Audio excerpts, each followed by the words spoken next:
You got surprised, by the way, because that's delicious. Let's at the same time. 1, 2, 3. That's delicious. delicious. Hey, everybody, welcome to That's Delicious. For May 27th, 2020. I am Dalibor, and this is Ellie. that you are. You sure are, Ellie. We got I a am. great show planned for you today. So this next half hour is going to be awesome for everybody out there. Again, thank you to the big shots, our big shot VIPs, Brian, Ryan, and Jordan. They're awesome. They're helping support the show. You too can help support us by logging onto our patreon.com/Dalibor. I've got to send out a whole bunch of stuff. So do a surprise. Do what's that? What is? Oh, well, I can't do the surprise yet because she's going to send me a final version. We got a surprise coming up. So special shout out to Nev, who was on the show earlier in our show, our season. She's creating something for us, which we'll share as soon as she's ready. Anyways, great show tonight, Ellie. Today, we have my friend, your friend, all of your friends, Razzy Bash. See you later, Ellie. She has taken off, but that's okay because right there is my friend Raz Bashir, Razzy Bash. Raz, how's it going? I can scoot over now. How are you, man? Oh, I'm doing well. How about you guys? We are fantastic. Sorry, my co-host has left because she's again in the middle of playing video games. Apparently, she always complains about how we have to keep this show going till the end of eternity, but she doesn't last like 30 seconds into any episode. But that's all right. Kids, right? Am I right, everybody? That's right. Anyways, Raz, how are you, my friend? I'm doing okay. I've been keeping really busy. Lots of things on the go, and try to play as much music as I can in the evenings. But work is also important. Yes, the day that job work thing, right? That work thing, yeah. Yes, absolutely. But it's all very good. That's good. That's good. So we've let me play around with these. There we go. That's better. So we're coworkers. We sit right next to each other at the office, and we're always talking music. We're talking technology. We're talking all kinds of craziness. And I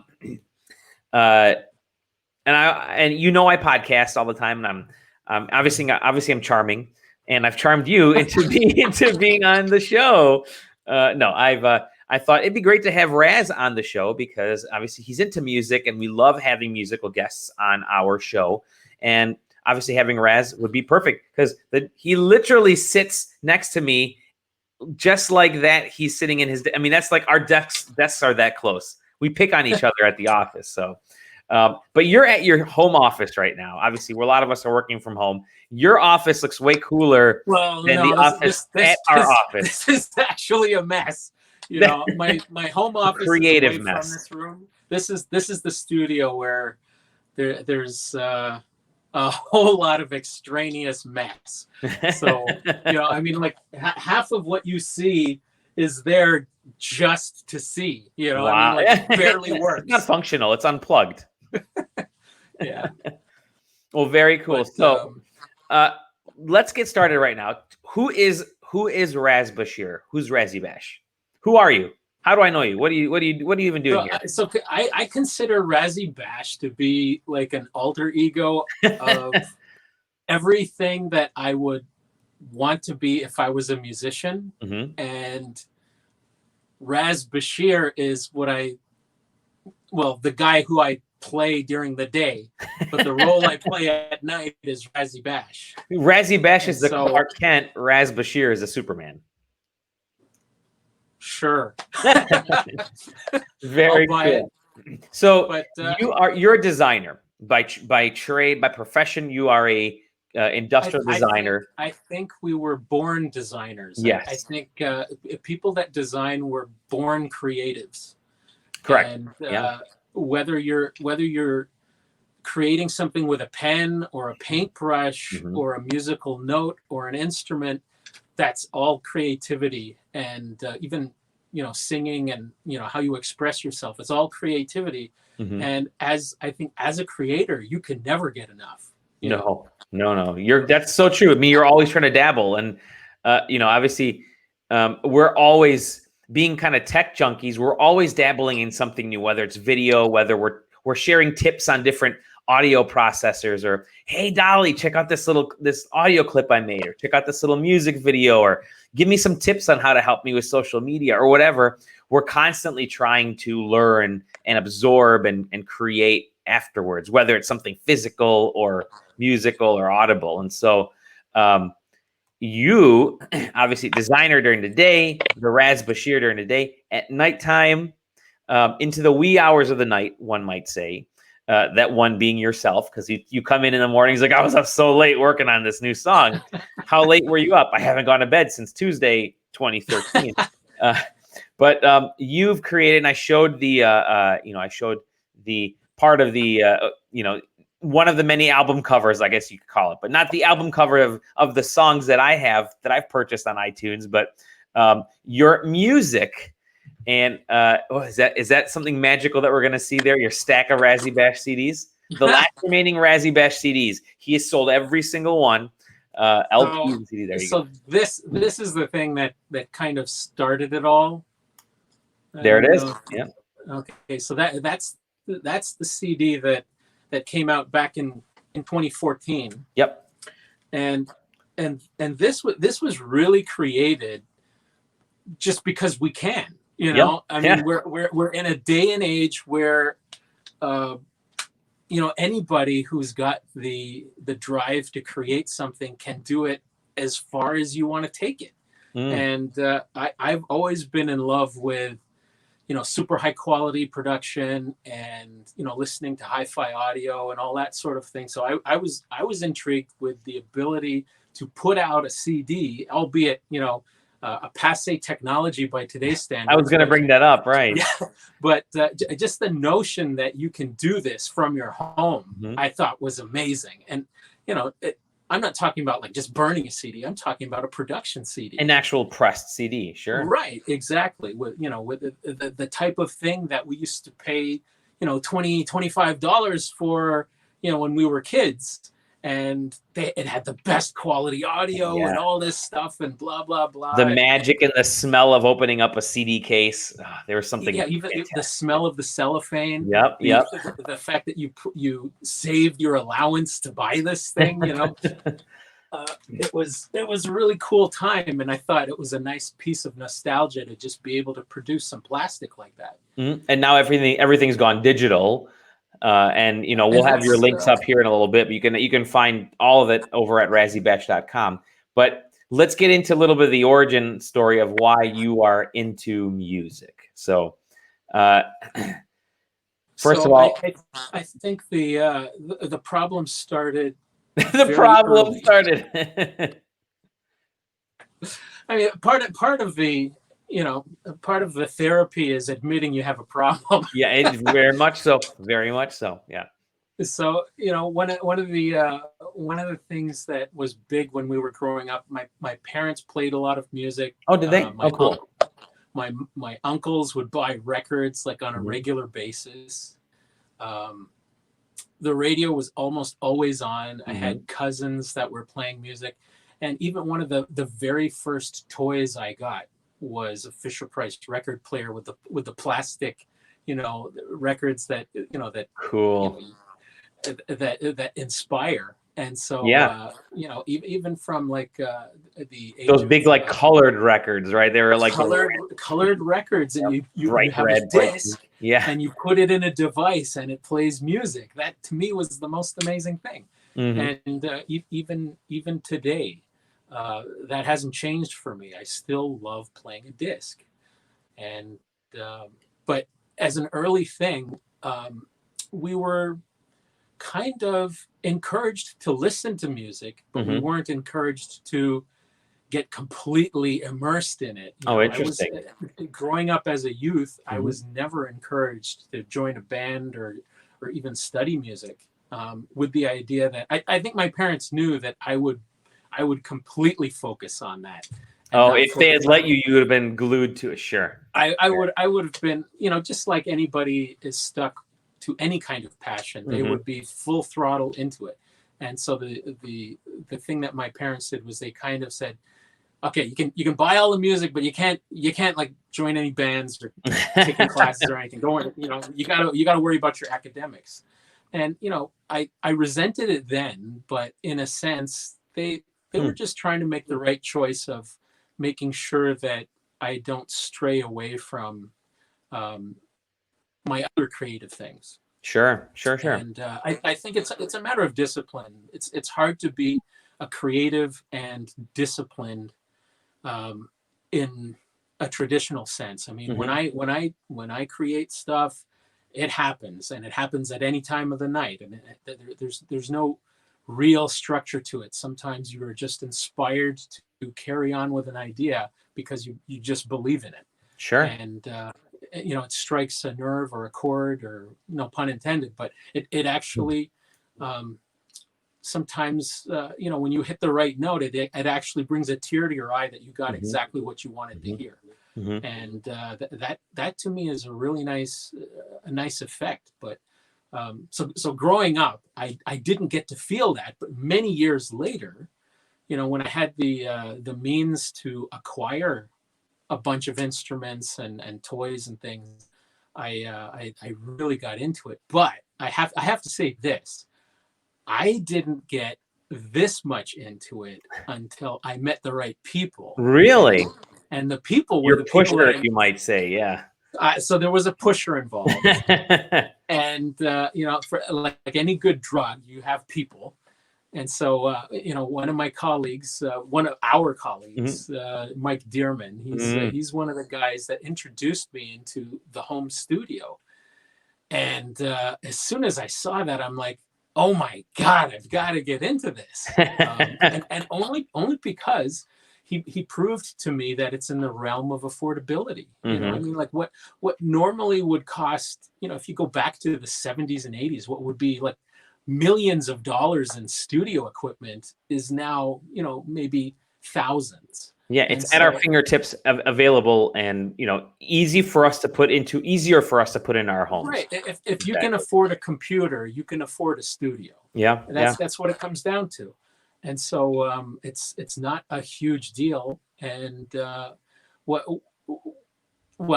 mean, there's aspects to it that make you keep spending, because it is like a drug. It is. But at the end of the day, the means to explore and exploit even that creativity is tremendous. And it's because of the affordability and the availability and the global nature of how music is created now, and even the instruments that we have, they're made from around the world. Right. It used to be that a lot of instruments were almost unaffordable because they all came from the same place and it was a certain quality. And now a lot of these electronics and the devices that I use, they are put together just like a computer is, from parts sourced everywhere. And when you have that in the mix, it makes for great affordability for very high quality, high tech equipment. And you use a lot of different types of equipment. First of all, why don't you explain what your style of music is? Okay, so there's inspiration. I will say it's always toughest to ask a musician, tell me what your style is, because it's not like it's pure rock or pure instrument or whatever. Everyone's going to say, well, it's kind of my style, and this really is your style, right?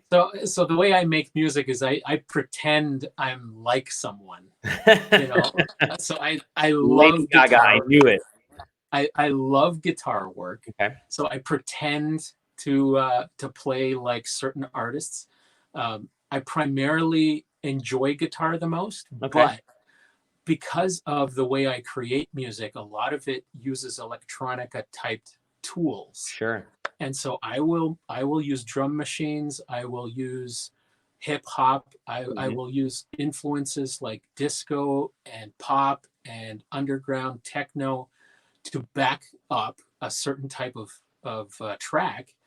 But then I will play over that with more traditional instruments like guitars and keyboards and things that sound, even on the keyboard, I'll try to pick instruments that are more natural sounding, like a sax that has some variation in it, or a set of bongos or congas that actually have you know, a certain timbre to them that almost sound realistic. So even if it's synthetic, the idea is to sound as natural as possible as, you know, a large band. And to me, the type of music is, it's a mix. So it's a mix between rock, it's a mix between pop, a mix between techno. And that's because of the instruments I'm using. And that's because of also the influences that I've had. So, you know, I loved Dire Straits growing up. I loved ABBA growing up. I loved,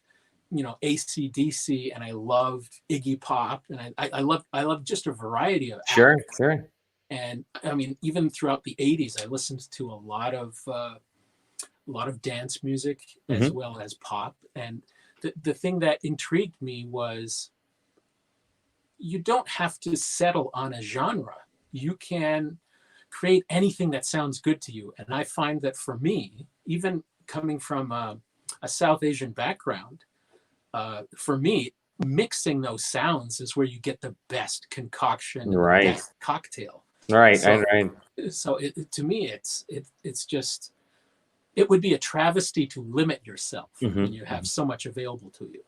Oh, and right now, with the access that we have to all of these musical styles, that we've never had this level of access before, you know, those influences can become almost overwhelming, right? You're like, wow, I just heard this great song by such and such artist, and they're using this, you know, this musical instrument, but I want to try this artist over here and the stuff that they're doing. So sometimes it can feel overwhelming, I guess, in a weird way. Yeah. Very true. And, you know, even listening to the new stuff, I always become interested in anything where I can audibly extract, you know, certain instruments. So the ultra techno has its place. Right. But that's not where I would limit myself. I might use that as a backing type device, and I might use it repeatedly in different places. But I think the key to it is to accept that there's a time and place for everything. Oh, totally. And so you will actually go through all of your instruments, like, let's say you'll go through a ton of the different instruments that you play to create these songs. I was just watching I call it the Sirens video. Just check out the Sirens video on the site, just kind of flipping through there. Sirens by the Seaside, which would be perfect right now because it's so hot outside. I could definitely love to be on the seaside. And in this clip, you're playing a lot of different instruments, and you basically play the majority, if not all, of the instruments and all of the equipment in your productions, right? I play everything that I can. So there are times when, you know, like if I run into an instrument like a saxophone, I don't own a saxophone, but sometimes there's a place where I want to apply a saxophone. You know, just like you apply a certain type of paint with a brush. Sure. You want different paints, and they belong in different parts of your composition. So I like to pick my instruments that way. And sometimes if I don't play that instrument naturally, I'll use a synthesized version of it. Play the keys on my keyboard to mimic that type of an instrument. But generally speaking, every note is played by me. Yes. Excellent.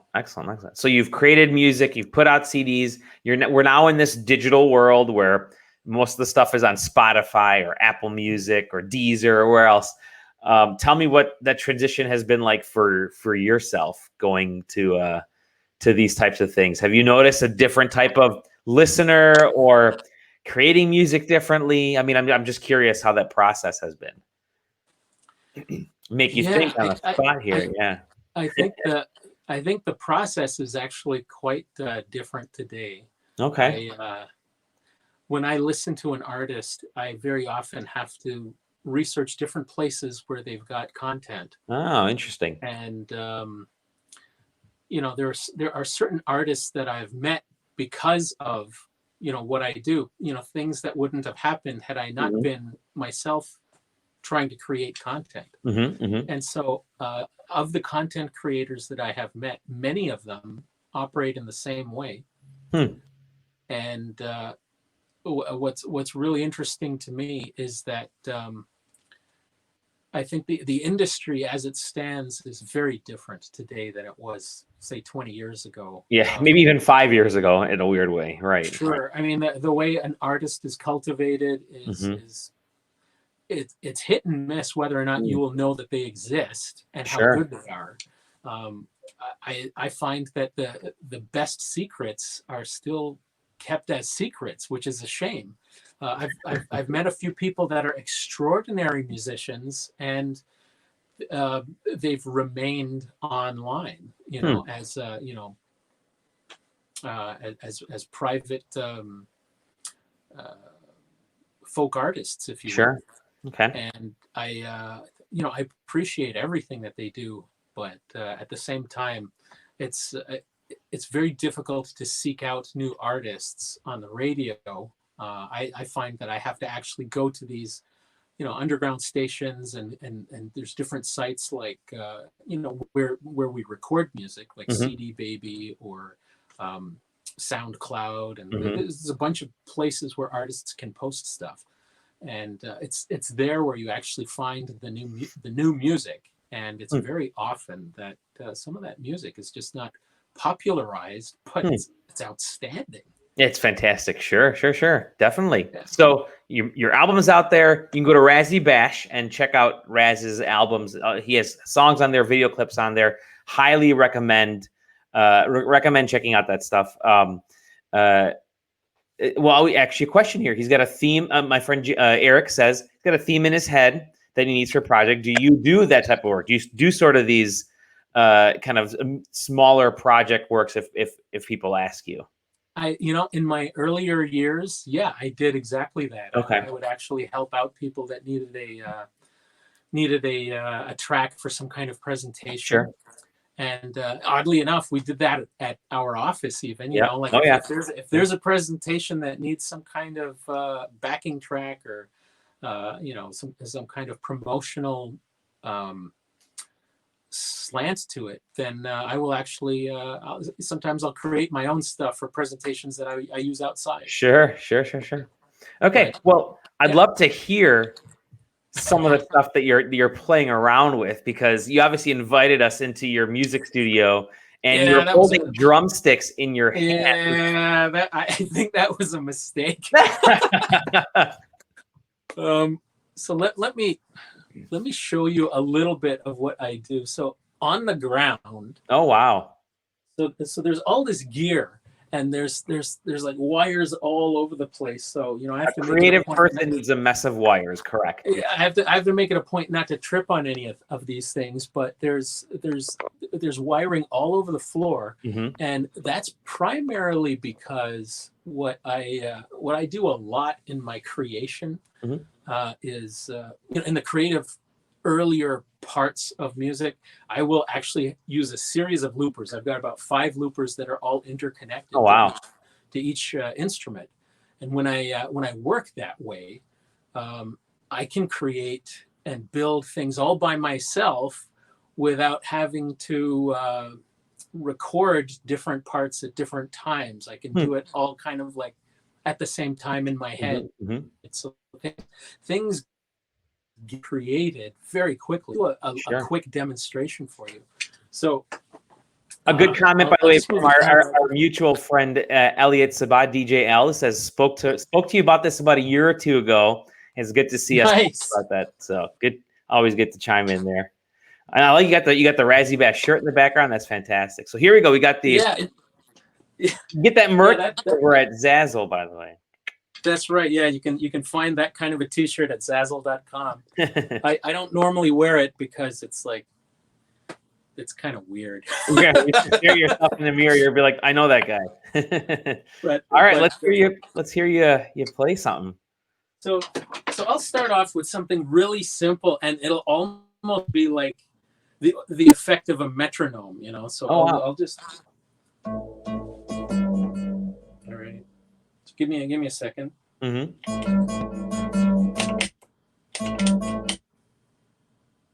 I'm just blanking out a track that I had there earlier.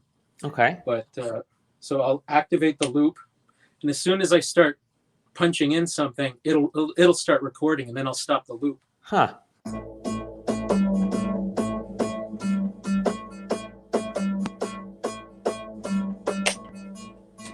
You can hear that, right? Yeah. Yeah.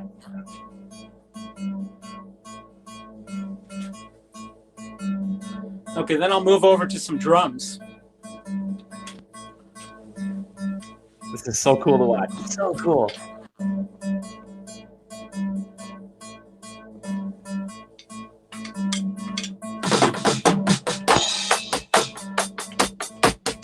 Oh, awesome.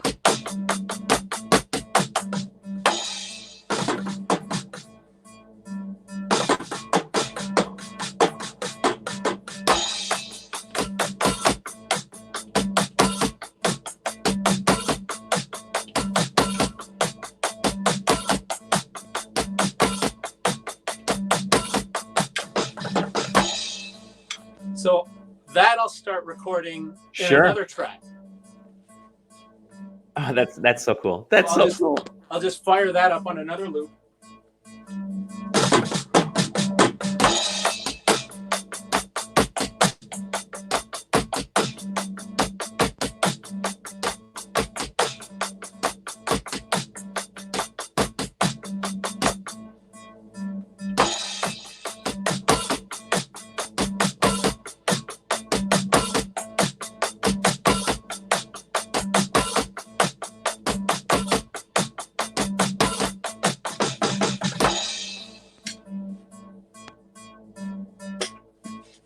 So that's punched in. Oh, sweet. Sweet. Now I'll get into some guitar.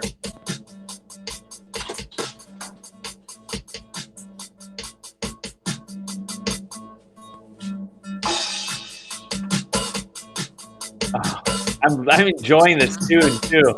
This loop is great.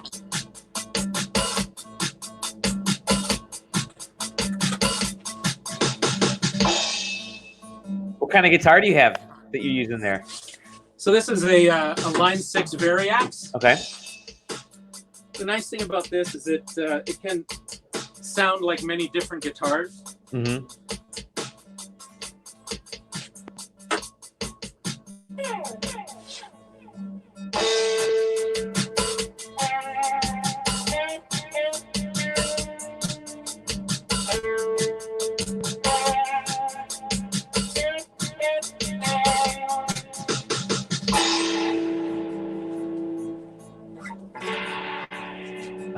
Oh, wow. Oh.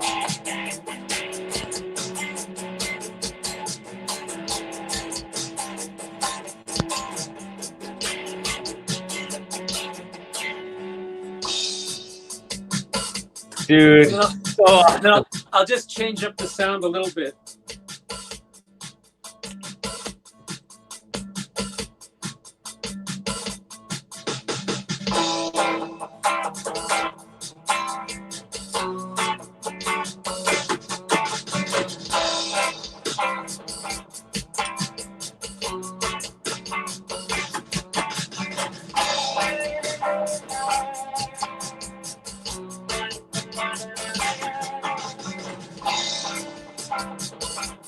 So I'm not too happy with that. I'm going to re-record parts of that. Sure.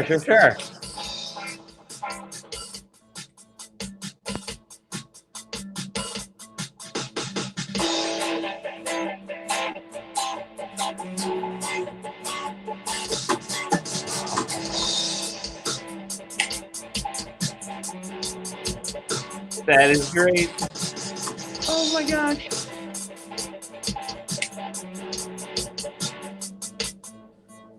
So even now, I'll like just pick something else.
Wow. Then I'll change to some bass. Uh-huh.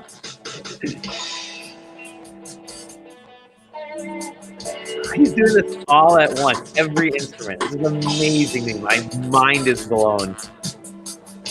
Give me a For second. reference, I sit next to Raz at the office, and he has like 2 keyboards and 18 screens. So I fully believe he's able to multitask every instrument at once. Forgive me, I can hardly hear you. That's all right.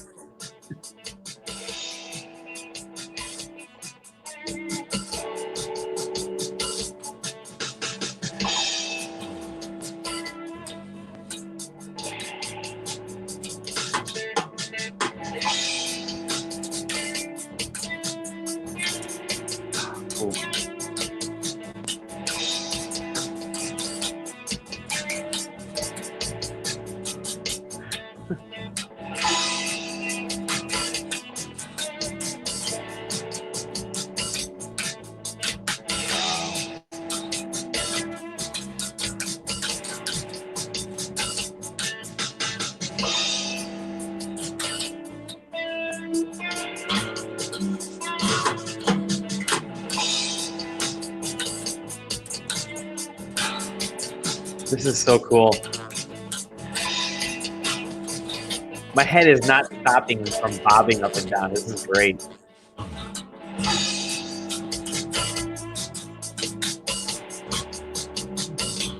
We have a call for more cowbell, by the way. So good.